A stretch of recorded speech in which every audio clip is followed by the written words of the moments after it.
Assalamualaikum warahmatullahi wabarakatuh. Perkenalkan, nama saya Winda Puspitasari dengan NIM 12170501443 dari Teknik Informatika kelas D. Pada video kali ini, saya akan menjelaskan mengenai progres ataupun hasil akhir dari ujian tengah semester saya ataupun UTS dari mata kuliah praktikum sistem multimedia. Pada video kali ini, saya akan membahas mengenai hasil UTS yang telah saya buat, yaitu membuat website mengenai image processing dan juga audio processing menggunakan sistem deteksi processing. Maka dari itu, pada video kali ini saya akan membahas dua subtema. Yang pertama saya akan mendemonstrasikan terlebih dahulu bagaimana website yang telah saya buat. Lalu yang kedua, saya akan menjelaskan mengenai shortcode yang telah saya buat berdasarkan website yang telah saya demonstrasikan sebelumnya. Yang dimana di dalam shortcode tersebut akan ada beberapa kode-kode sehingga bisa menjadikan website ini bisa jalan juga bisa beroperasi dengan semestinya. Maka dari itu, pertama-tama saya akan membahas ataupun mendemonstrasikan terlebih dahulu berdasarkan website yang telah saya buat, yaitu website mengenai image processing dan juga audio processing. Pertama-tama di sini saya akan membahas mengenai demonstrasi dari website yang telah saya buat. Sedikit mengulas, jadi website ini tuh saya buat menggunakan bahasa pemrograman kombinasi, yaitu di mana antara HTML, CSS, dan juga JavaScript, yang dimana mereka bertiga bahasa pemrograman ini tuh bekerja sama untuk bisa membuat aplikasi website yang dinamis untuk mengolah audio.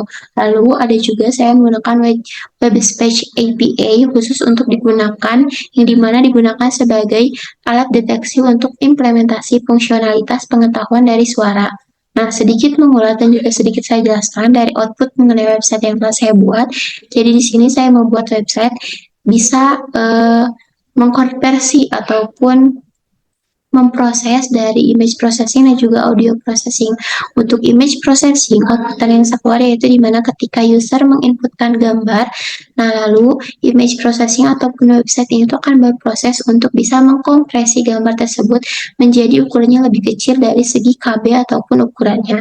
Nah, untuk audio processing, di sini saya memilih untuk mengubah dari yang tadinya suara audio, yaitu diubah menjadi suara teks, inputan teks. Jadi ketika user menginputkan suaranya, maka nanti website akan mendeteksi di mana audio itu akan keluar secara langsung berdasarkan teks, yang nantinya outputan yang bisa di-download yaitu berdasarkan teks yang telah dikeluarkan oleh audio ataupun suara yang dikeluarkan oleh user. Nah, di sini saya akan mendemonstrasikan, yaitu ini untuk tampilan awal utamanya. Di sini ada menu, dua menu. Yang pertama di sini yang berwarna pink image processing, lalu yang kedua yang berwarna biru ada menu untuk audio processing. Pertama-tama di sini kita akan mendemonstrasikan ataupun membahas mengenai dari menu image processing. Nah, ini untuk halaman utamanya. Nah, kita klik untuk image processing. Nah, di sini akan muncul di mana menu untuk image compression-nya yang telah saya bahas tadi, di mana image compression ini tuh ketika user menginputkan gambar, nah nantinya akan dikompresi ukurannya supaya lebih kecil. Jadi mana misalkan kita ingin mengupload berkas dan berkas tersebut mengupload foto, nah foto tersebut tuh harus ukurannya itu nggak bisa lebih besar, jadi kita harus kompres. Nah, bisa dengan menggunakan website yang saya buat ini. Nah, contoh misalkan di sini ada menu untuk mengambil gambar gitu dari komputer ataupun dari perangkat yang kita punya. Di sini saya akan ambil contoh. Di sini kita akan ambil gambar. Saya akan ambil gambar yang memang yang asal gitu ya supaya masuk. Contoh di sini saya akan mengambil ini wallpaper untuk laptop. Nah, open. Nah, di sini ada juga keterangan ya. Nah, jadi pada gambar yang telah saya inputkan, original filenya itu berukuran 30,58 atau sekitar 31 KB ya.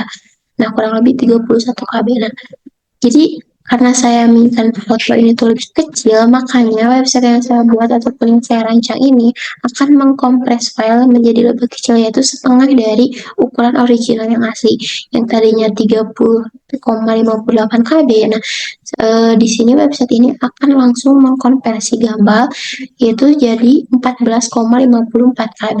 Nah, selain itu juga, selain bisa memperkecil, kita juga sebagai pengguna bisa langsung mendownload dari hasil kompresan gambar tersebut. Dan itu langsung masuk ke perangkat kita. Nah, ini coba kita buka. Nah, ini untuk gambarnya. Jadi gambarnya itu langsung masuk ke dalam perangkat komputer kita ataupun perangkat yang kita gunakan gitu. Jadi bisa langsung di-download ya. Jadi itulah dari bagaimana output mengenai image compression. Jadi bisa disimpulkan ya. Jadi dari image compression ini tuh mengeluarkan output yang dimana bisa memperkecil ukuran KB ataupun ukuran dari gambar itu tersendiri. Nah, selanjutnya, selain image compression yang telah saya jelaskan tadi, saya juga membuat dari segi audio processing.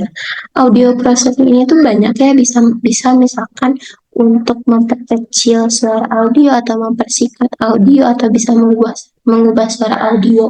Nantinya suara manusia menjadi suara hewan, itu bisa kan. Nah, di sini saya mengambil salah satu contoh implementasi outputan yang dimana saya mengambil speech to text. Jadi di sini saya mengambil proses untuk audionya itu yaitu di mana ketika user mengomong atau mengeluarkan suara, nanti output yang akan dikeluarkan oleh website ini yaitu berbentuk teks. Jadi ketika kita menginputkan suara, nah mereka akan mendeteksi lewat teks dan nantinya teksnya itu bisa di-download ke dalam perangkat kita. Nah itu biasanya banyak digunakan untuk pelajar yang dimana biasanya menonton YouTube dan biasanya kan kalau YouTube tuh kita harus putar ulang untuk bisa mengetahui informasinya. Kita bisa menggunakan website ini, speech to text ini. Jadi dimana ketika kita tinggal masukkan saja atau dengarkan audio ataupun musik yang ingin dimasukkan, ditajamkan suaranya lalu diperdebatkan ke dalam website ini. Nah, nantinya akan otomatis merecord dan juga mengeluarkan output berdasarkan teks yang telah dikeluarkan oleh suara berdasarkan audio yang telah diinputkan. Nah, contohnya kita akan contohkan di sini ada button record, stop dan juga download. Nah, ketika kita akan memulai untuk membuat audio diubah menjadi teks. Nah, di sini kita ketik record ya. Kita pencet record. Kita izinkan.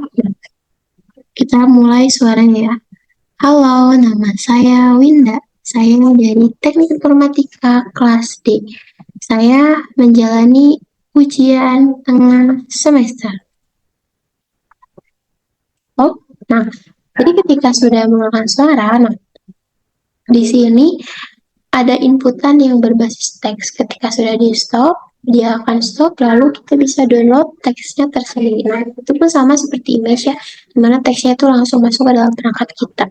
Nah, inilah setelah tadi yang kita keluarkan suaranya, lalu jadilah seperti ini. Itu jadi untuk keluaran dari yang audio processing itu saya milih speech to text yang dimana audio berubah menjadi teks yang dikeluarkan oleh user ataupun inputan yang dimasukkan.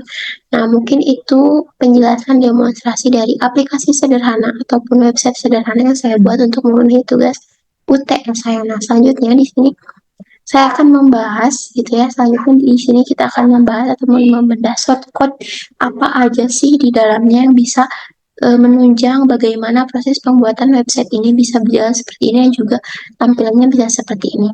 Nah, itu akan dibahas di segmen yang kedua yaitu mengenai penjelasan shortcode processing image dan audio yang telah saya buat. Baik, selanjutnya di sini saya akan menjelaskan mengenai shortcode atau kode yang telah saya buat supaya menghasilkan website yang telah tadi saya demonstrasikan. Nah, di sini yang telah tadi saya jelaskan gitu, saya menggunakan bahasa pemrograman kombinasi yaitu antara HTML, CSS dan juga JavaScript. Nah, di mana saya membuatnya menggunakan aplikasi Visual Studio Code.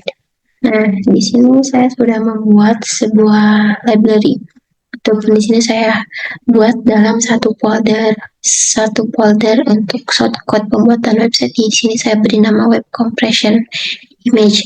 Nah, di mana ada beberapa menu ataupun beberapa folder yang terdapat di dalamnya. Itu pertama ada aset, script, dan juga ada untuk dari segi HTML-nya, yaitu ada audio process.html, image process HTML, dan juga index HTML yang nantinya dibutuhkan untuk penggunaan pada pemunculan di HTML ataupun di browser yang akan dibuat.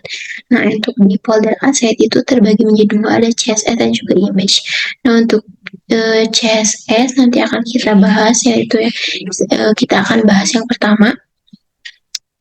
Di dalam folder CSS itu ada style.css. Nah, pertama kita akan bahas mengenai source code dari style.css. Nah, pada bagian style CSS ini adalah sebagian dari lembar gaya CSS yang nantinya digunakan untuk mendesain dan juga mengatur tampilan sebuah dari halaman website yang itu tersendiri. Nah, jadi shortcode ini tuh dibuat supaya ada tampilan ataupun gambar ataupun warna yang misalkan tadi image processing berwarna pink dan juga audio berwarna biru. Nah, kita buat di dalam style.css ini, baik itu dari ukuran layout ataupun ukuran segala bentuk yang ada di dalam website itu akan dibentuk ataupun digambarkan dan juga dikodingkan menggunakan style.css ini. Nah, oke, kita bahas dari awal sampai akhir ya. Ada beberapa shortcut di bagian CSS. Yang pertama ada ini, import URL. Import dari baris pertama ada ini, ada import URL https google-apps.com. Itu tuh berfungsi, shortcode itu tuh berfungsi ataupun bertugas untuk mengimport font Unito dari Google Fonts dengan berbagai ketebalan, yaitu ada misalkan 400, 600, 800, dan juga di mana pengguna tuh dapat mendisplay ataupun menyarankan browser untuk menggunakan font fallback sementara menggunakan font Nupino yang dimuat sehingga menghindari masalah invisible text. Nah, jadi itu sebagai kode untuk merequest di mana kita sebagai pengguna supaya ataupun saya sebagai pembuat website bisa menyarankan browser yang bisa digunakan ataupun support bagi untuk membuka dari website ini. Selanjutnya yaitu di bagian baris ketiga sampai ke-6 yaitu ada body atau body isinya tubuh yang isinya ada margin font pemiliknya, di mana ini tuh aturan untuk menghilangkan margin dari elemen body dan juga menetapkan font keluarga yaitu font Nunito ya, sudah dipilih tadi sebelumnya, yang dimana sebagai font default untuk semua teks di dalam halaman. Jadi di setiap halaman nantinya font yang akan dipakai yaitu tipe Gianni Nunito. Tapi bisa misalkan teman-teman mintanya misalkan Times New Roman, boleh tinggal nanti diketik di sini diubah jadi Times New Roman. Karena di sini saya ingin default semuanya sama tanpa ada perubahan apa-apa, jadi default untuk semua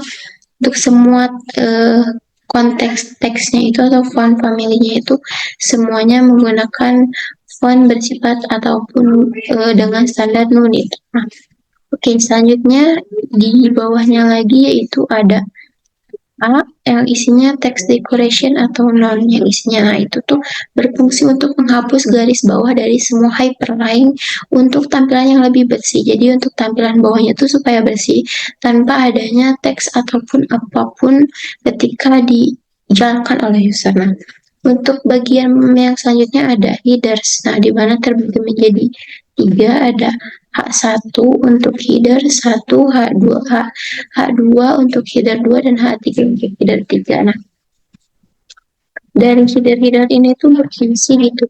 Untuk yang pertama ada H1 gitu. Nah, H1 ini tuh diberikan ketebalan untuk font dan juga spasi supaya lebih kecil. Nah, selain itu juga ada font yang bisa untuk diberikan warna ketebalan yang lebih besar ini.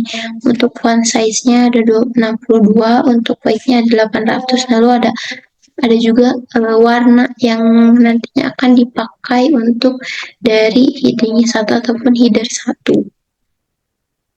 Nah, untuk selanjutnya ada H3 sebenarnya mirip dengan H1 tapi ukuran font dan juga spasinya tuh lebih kecil karena kan tadi misalkan fontnya tuh 300, ini 60, yang tadi 62 sekarang 330 gitu. Nah, selain itu juga ada margin top negatif yang menarik elemen ke atas supaya header paling atas itu tidak terlalu mentok dengan laman website gitu. Nah, selanjutnya ada H2. H2 itu memiliki gaya yang mana menyerupai H1 namun dengan spasi margin yang telah ditetapkan gitu. Nah, selanjutnya untuk di bagian bawah yaitu ada header yang isinya ada beberapa kondimen position, background, dan juga yang lain-lain yang dimana ini tuh berfungsi untuk membuat header dengan posisi tetap di atas dan berlatar belakang putih bayangan dan batas-batas bulat pada sudut bawah. Nah, ini jadi ingin header paling atasnya itu tetap berwarna putih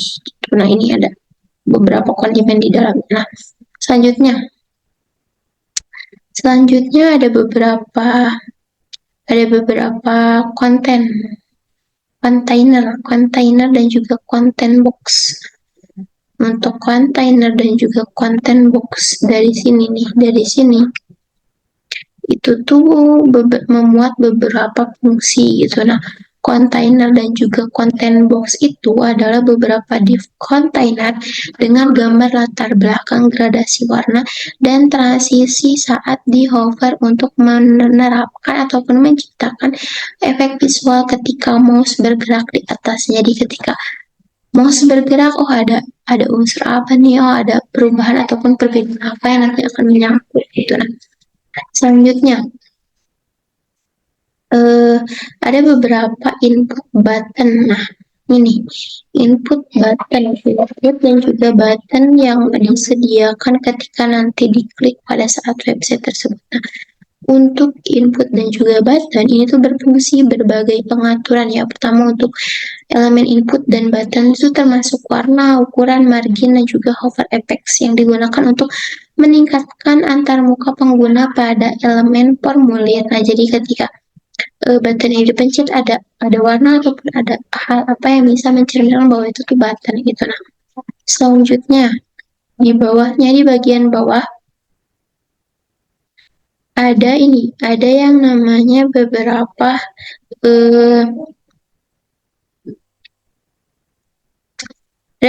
namanya namanya tuh miscellaneous dari margin CSS filenya ini. Ini tuh berfungsi gitu untuk pengaturan di dalam sebuah teks paragraf elemen spam dan juga kanvas untuk berbagai keperluan tampilan dan juga fungsionalitas.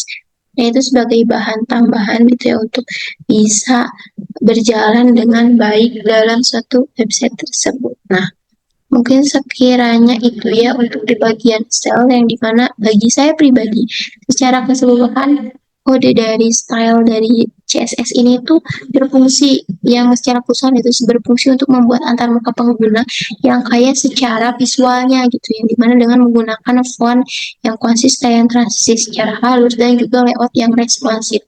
Nah, kode ini tuh ya tunjukkan untuk halaman web dengan fokus pada media, gambar, dan juga audio berdasarkan kelas dan juga nama ID yang telah digunakan sebelumnya. Jadi itu hanya sebagai desain awal antarmuka untuk websitenya gitu. Nah, ada yang untuk style CSS. Nah, selanjutnya karena tadi di bagian aset ada 2 CSS dan image. Nah, terusnya ada di bagian folder image. Nah, image ini tuh isinya ya berbagai image ataupun gambar yang digunakan di dalam website tersebut. Ada beberapa gambar, ada 4 gambar yang saya gunakan untuk pengguna kebutuhan dari website. Ada gambar audio, ini disesuaikan untuk formatnya tergantung mau JPG ataupun PNG atau JPG, itu bebas tergantung dari kebutuhan. Lalu ada gambar image ataupun gambar kamera, lalu ada logo yang saya buat untuk nanti pada favicon di sebuah website, lalu ada juga logo kompresi yang digunakan pada saat tadi di layar indeks awal ataupun halaman utama pada website tersebut. Nah, itu untuk di bagian image. Jadi pokoknya di bagian image itu semuanya disimpan gambar, tempat penyimpanan gambar yang digunakan nanti pada saat untuk website itu supaya jalan. Tapi yang perlu diingat, gambarnya itu harus sesuai dengan format namanya, jangan sampai ngasal karena nanti akan berpengaruh ke shortcode yang lain-lainnya gitu. Nanti akan dibahas itu ya. Nah, selanjutnya folder setelah aset ada script. Nah, script ini tuh ada dua, ada terbagi dua, ada image compression dan juga speech to text. Nah, itu sebuah script yang di dalamnya sebuah kode untuk bisa menarik ataupun sistem berjalan dengan semestinya. Misalkan tadi yang image compression untuk dikompresi image lebih kecil, nah menggunakan beberapa algoritma ataupun source code yang digunakan sebagai bahan penarik supaya itu tuh bisa berjalan.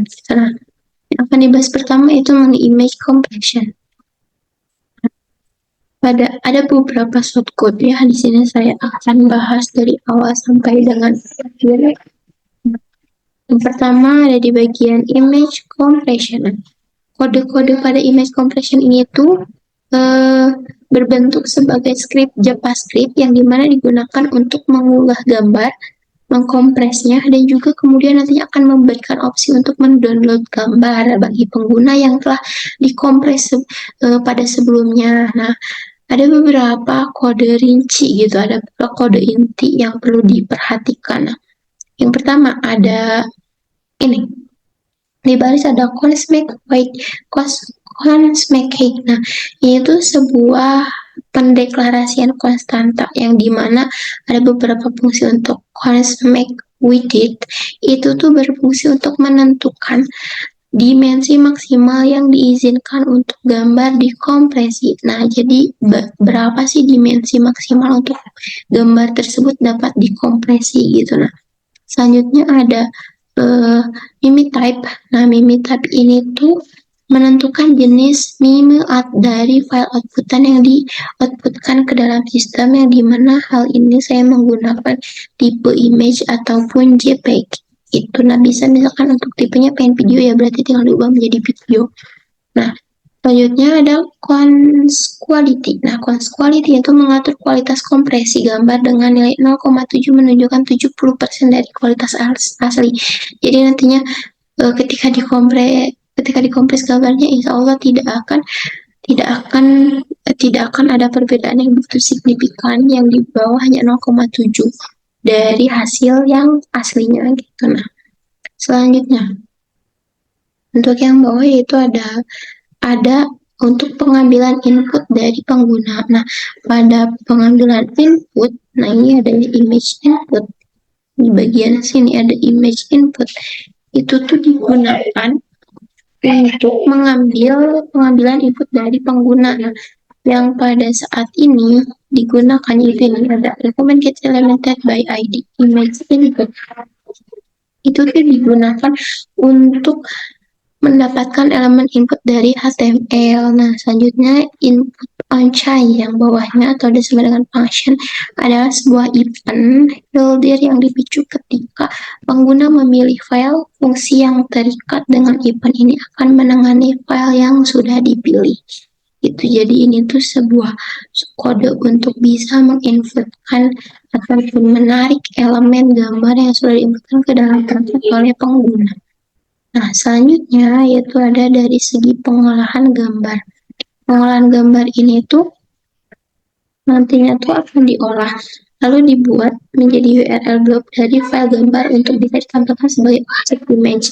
Nah, image dari blob-nya tuh image onload yang ada di paling bawah. Nah, di mana nantinya tuh akan gambar tersebut akan ditangani proses setelah gambar berhasil dibuat termasuk menghapus. Nah, URL blob ini tuh tidak dibutuhkan lagi nantinya. Nah, di dalam header onload, gambar tersebut dirender ke dalam kanvas untuk memungkinkan manipulasi ukuran dan juga kompresi nanti yang dilakukan. Oke. Selanjutnya ada perhitungan dari kalkulasi baru intinya ya, kalkulasi ukuran baru. Nah, ini untuk fungsi kalkulasi ukuran baru. Nah, pada kalkulasi ukuran baru ini, fungsi dari calculate size ini itu untuk menghitung ukuran baru gambar berdasarkan rasio aspek di mana aspeknya itu agar ukurannya tidak terlalu melebihi batas maksimum yang telah ditentukan tadi oleh Max Wittig dan juga Max Haig. Gitu ya. Nah, selanjutnya ada fungsi untuk pembuatan blog dan link download. Link download. Nah, untuk link download. Jadi, selanjutnya itu ada fungsi untuk link download. Nah, di mana Canvas button ini tuh akan digunakan untuk mengkompresi konten Canvas menjadi blog dengan format yang telah ditentukan, itu meme type dengan kualitas quality. Nah, setelahnya blog tersebut dibuat fungsi membuat hyperlink yang memungkinkan pengguna untuk mendownload gambar yang telah dikompresi sebelumnya. Nah, itu untuk dari segi pembuatan blog dan juga link untuk download bagi pengguna. Nah, paling bawah ini terakhir ada fungsi tambahan. Nah, fungsi tambahan ini tuh dijadikan untuk yang pertama display info, itu tuh untuk menampilkan informasi tentang ukuran file asli dan hasil kompresi di halaman web. Nah, untuk readable bytes, di mana ini tuh digunakan untuk mengkonversi ukuran dari bytes menjadi format yang lebih mudah dibaca, yaitu ada KB, MB, dan seterusnya. Gitu. Nah, itu untuk dari penjelasan kode melalui image compression. Jadi secara keseluruhan kode ini pada dasarnya memungkinkan pengguna untuk mengunggah gambar, melihat plat hijau gambar yang dikompres pada ukuran yang ditentukan dan kemudian di-download gambar hasil dari konversi tersebut. Nah, halnya itu berguna untuk aplikasi website yang memerlukan pengguna untuk mengunggah gambar tetapi ingin mengoptimalkan ukuran file untuk kecepatan pengiriman ataupun penyimpanan yang efisien. Nah, itu untuk bagian yang image compression. Nah, selanjutnya ada juga untuk yang bagian speech to text. Nah, karena tadi ada dua, yaitu bagian audio dan gambar. Ini untuk ada untuk gambar. Nah, sekarang untuk bagian audionya itu speech to text. Saya kasih nama speech to text.js karena menggunakan bahasa pemrograman JavaScript. Nah, oke, kita bahas juga dari awal ya. Jadi untuk bagian speech to text ini tuh adalah sebuah script JavaScript untuk mengimplementasikan web-based speech recognition di mana menggunakan web speech API, khususnya web speech recognition yang umumnya tersedia di browser Chrome gitu. Nah, ada beberapa kode yang diterapkan di dalam speech to text ini. Nah, kita bahas pertama, yaitu ada deteksi fungsi speech recognition. Nah, pada kode diawali dengan pemeriksaan apakah WebKit speech recognition itu tersedia dalam objek window browser. Ini memastikan bahwa kode nantinya harus berjalan jika browser mendukung fitur speech recognition. Nah, ketika nanti dimasukkan link websitenya, nah nanti akan diperiksa apakah perangkat kita tuh memungkinkan atau memastikan bahwa bisa dijalankan untuk support ke dalam fitur speech recognition. Nah, selanjutnya ada inisialisasi untuk dan juga konfigurasi. Nah, konfigurasi ini tuh inisialisasi contohnya membuat instance dari web speech recognition. Lalu untuk konfigurasi itu dia harus continuous. Nah, continuous ini tuh diatur ke true sehingga regression berlangsung terus-menerus tanpa berhenti setelah mendeteksi sedikit speech. Nah, selanjutnya di bawahnya ada interim result di mana diatur ke true untuk memungkinkan hasil sementara diambil selama user berbicara. Nah, ada juga length di mana length itu diatur ke ID atau bahasa Indonesia, yaitu untuk menentukan bahasa yang akan dikenali oleh speech recognition agent. Nah, oke, mungkin segitu dari segi speech recognition bagian konfigurasi. Nah, selanjutnya ada event handles. Event handles ini tuh sebuah region yang dimana mulai untuk menampilkan elemen status untuk memberitahu pengguna bahwa proses region sedang berlangsung. Nah, jadi nanti tuh dari softcode ataupun sistemnya itu akan menyembunyikan elemen status ketika region berhenti atau terjadi error. Jadi tidak akan muncul. Nah, oke, selanjutnya ada handling correction result. Nah, di mana pada bagian ini ada beberapa, yaitu yang pertama result, di mana on result ini tuh dipicu saat ada hasil regression. Nah, selanjutnya ada final dari transkrip, final transkrip. Nah, pada final transkrip ini dia tuh digunakan untuk menyimpan hasil akhir dari region. Lalu ada interim transkrip di mana menyimpan hasil sementara regression. Dalam event ini, dalam kode ini, script ini memilah hasil sementara dan hasil akhir menampilkannya pada elemen HTML yang sesuai.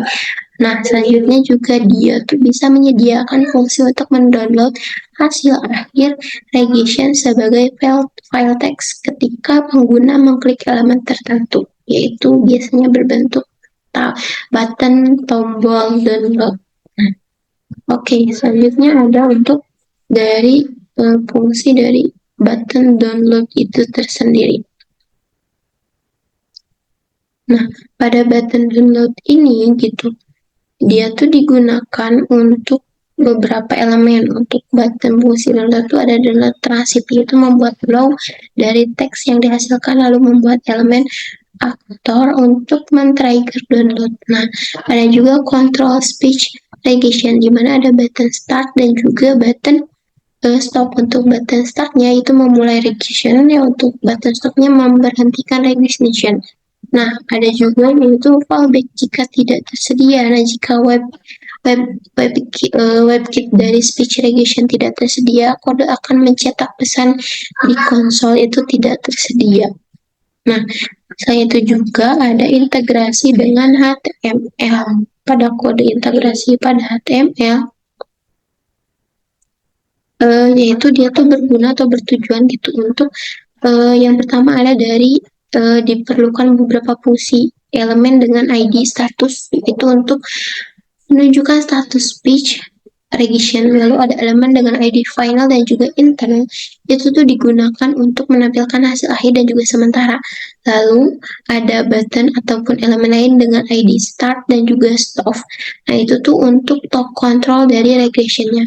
Lalu yang terakhir ada elemen dengan ID download. Nah, di mana itu tuh untuk trigger dari fungsi downloadnya itu tersendiri. Nah, maka dari itu, secara keseluruhan pada script ataupun kode ini itu menunjukkan penggunaan powerful dari Web Speech API untuk mengimplementasikan speech to text dalam aplikasi web dengan kemampuan ekstra untuk mendownload teks yang dihasilkan ini, di mana sangat amat berguna untuk aplikasi yang memerlukan input suara seperti aplikasi asisten virtual, alat transkripsi, ataupun aplikasi edukasi bahasa lainnya.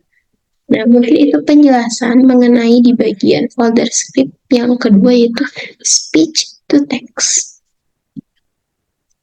Baik, selanjutnya di sini saya akan menjelaskan mengenai indeks dari HTML itu tersendiri ataupun halaman utama yang ditampilkan pada website. Nah, pada halaman utama ini tuh kode-kode ini tuh dokumen HTML ini tuh dimana sebuah kerangka untuk halaman website dengan judul Processing Image and Audio. Halaman itu menyediakan tautan ke halaman lain untuk pengolahan gambar dan juga audio. Ada beberapa kode yang bisa saya jelaskan. Yang pertama yaitu ada doctype.html, di mana itu untuk mendeklarasikan dokumen sebagai HTML. Lalu ada HTML yang ini tuh mendefinisikan bahwa bahasa yang digunakan di dalam dokumen itu adalah sebuah dalam bahasa Inggris. Lalu ada di bagian head dan juga body. Untuk di bagian head itu ada meta charset, di mana meta charset ini tuh untuk menetapkan karakter set encoding di dalam sebuah dokumen UTF-8 yang mendukung hampir semua karakter dan juga simbol ke semua bahasa. Selanjutnya ada meta.http, itu tuh untuk memastikan bahwa Internet Explorer menggunakan versi terbaru dari engine renderingnya itu tersendiri. Lalu ada meta name, di mana meta name ini tuh untuk membuat halaman website secara responsif yang mengoptimalkan tampilan pada perangkat dengan lebar layar yang berbeda, jadi bisa menyesuaikan baik untuk handphone ataupun untuk laptop secara langsung gitu. Nah, Selanjutnya di paling bawah ada ring rail, di mana ring rail ini tuh untuk tautan ke file CSS untuk styling, yaitu di file tadi style.css, dan juga icon halaman. Jadi untuk menarik dari halaman tersebut ataupun stylenya itu supaya sama seperti halaman yang telah dibuat sebelumnya. Nah, lalu ada di bagian body. Di bagian body itu sebuah isi tubuhnya, yaitu ada header. Header itu paling atas ataupun bagian kepala, bagian kepala halaman yang berisi logo. Nah, elemen ini tuh diupdate dalam sebuah tautan yang dimana mengarah ke indeks HTML sehingga mengklik logo akan membawa pengguna kembali ke halaman sebelumnya gitu. Itu untuk buttonnya. Lalu ada juga untuk image-nya, itu pengambilan gambar untuk menampilkan logo pada direktori yang sudah disimpan tadi, yaitu di bagian aset tersimpan di bagian folder image. Nah, selanjutnya ada konten utama, yaitu di bagian di kelas, yaitu di kelas kontainer, di mana kontainer ini tuh menampung semua konten halaman ataupun ada mau apa aja item yang akan ditambahkan gitu. Nah, dua div ini tuh ada beberapa fungsi gitu. Divnya itu masing-masing bisa menampung tautan ke halaman pengelolaan gambar dan juga audio, di mana setiap div ini tuh memberikan kelas yang berbeda untuk styling. Nah, untuk pengolahan gambar di situ ada disimpan menu div untuk konten image processing, lalu untuk div yang kedua itu audio processing, di mana dua-duanya tuh sama tetapi memiliki perbedaan. Yang pertama untuk image processing berisi kontainer dengan latar merah yang berisi teks image dan juga processing, sedangkan untuk yang pengolahan audio itu tuh kontainernya tuh dengan latar biru yang berisi teks audio dan juga processing. Untuk pembedaannya tapi sisanya sama.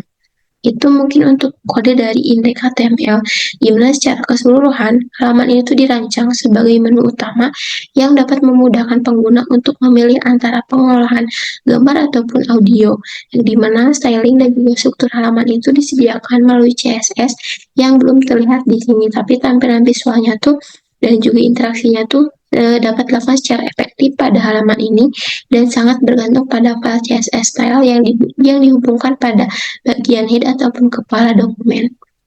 Itu untuk di bagian indeks. Selanjutnya yaitu untuk di bagian image processing. Nah, untuk di bagian image processing ini tuh sebuah tampilan ataupun dokumen yang dimana ini tuh sebuah keperluan. Ketika kita mengklik image processing, maka akan muncul tampilan website dari image itu tersendiri. Untuk strukturnya hampir sama seperti indeks, mungkin ada sedikit pembeda, tapi untuk di bagian atas itu ada doc type HTML itu sama, yaitu untuk mendeklarasi bahwa dokumen ini ada HTML, yaitu untuk HTML linknya juga sama, untuk mendefinisikan bahwa bahasa yang digunakan adalah bahasa Inggris. Lalu untuk di bagian headnya sama-sama, kecuali ada yang berbeda, yaitu di bagian title kita ubah menjadi image processing, karena di awal pertama-tama kita akan mengaktifasinya itu mengenai dari image processing itu tersendiri.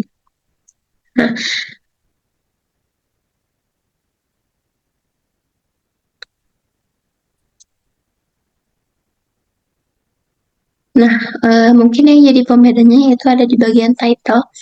Untuk bagian title-nya diubah menjadi bagian image processing karena kita akan mengkompres dari segi image, maka dari itu untuk namanya image processing.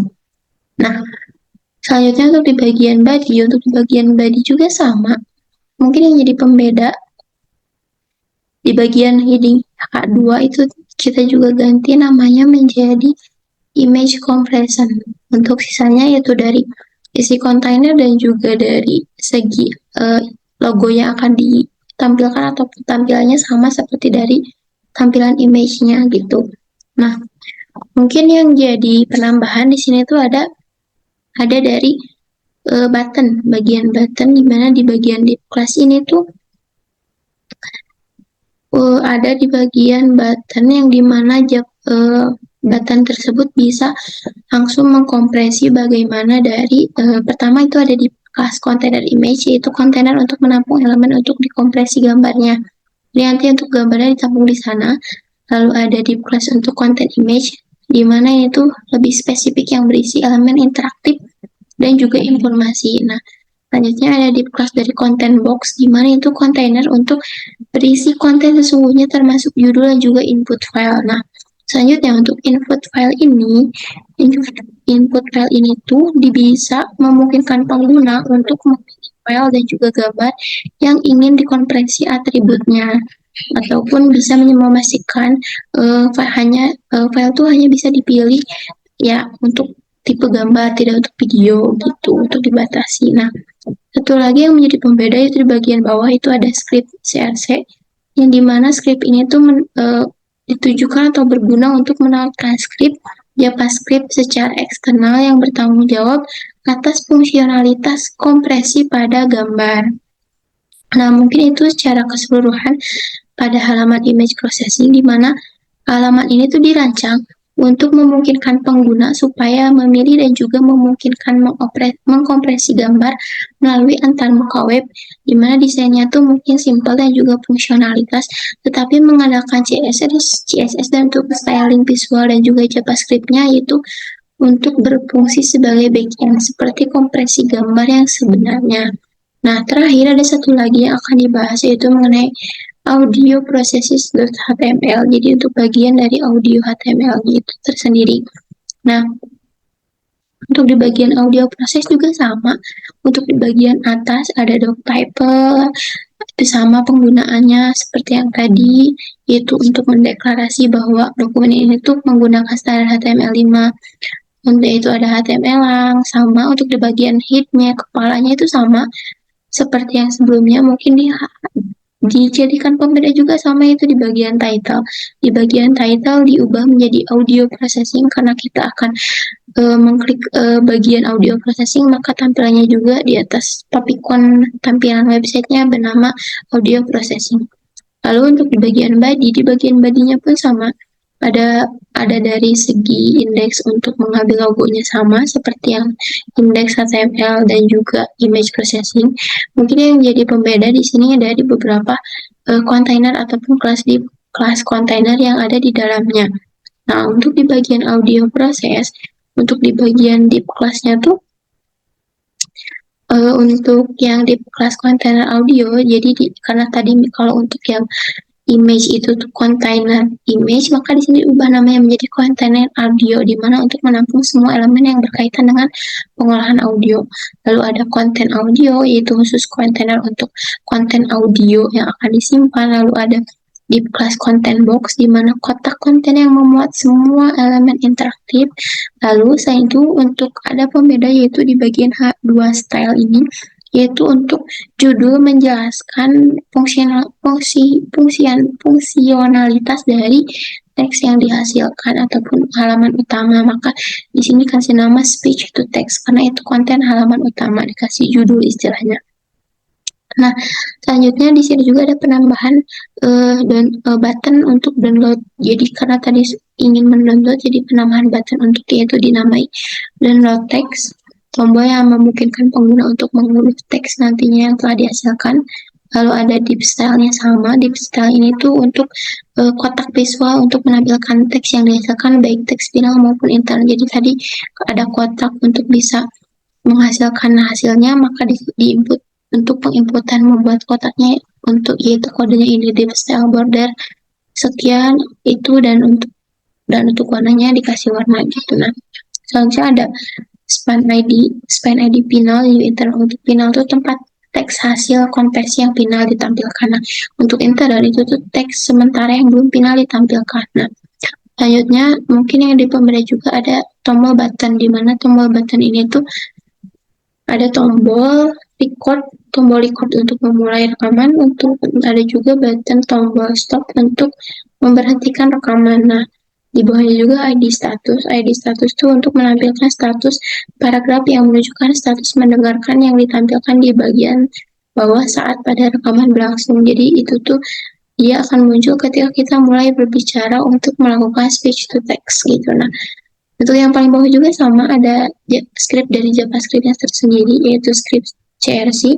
Karena tadi untuk image memanggilnya ke image, maka karena ini memanggilnya ke audio, maka pemanggilan JavaScript itu secara eksternal bertanggung jawab atas fungsionalitas konversi speech to text. Maka di situ ditulisnya script dari speech to text.js, yaitu pemanggilan untuk button supaya berjalan dengan aman dan juga berjalan dengan sesuai. Nah, mungkin itu kode terakhir yaitu mengenai audio proses, di mana dokumen pada kode ini itu dirancang untuk memfasilitasi interaksi pengguna dalam melakukan rekaman suara, di mana suara itu bisa dikonversi menjadi teks secara real time dengan pilihan untuk mengunduh teks yang dihasilkan setelahnya.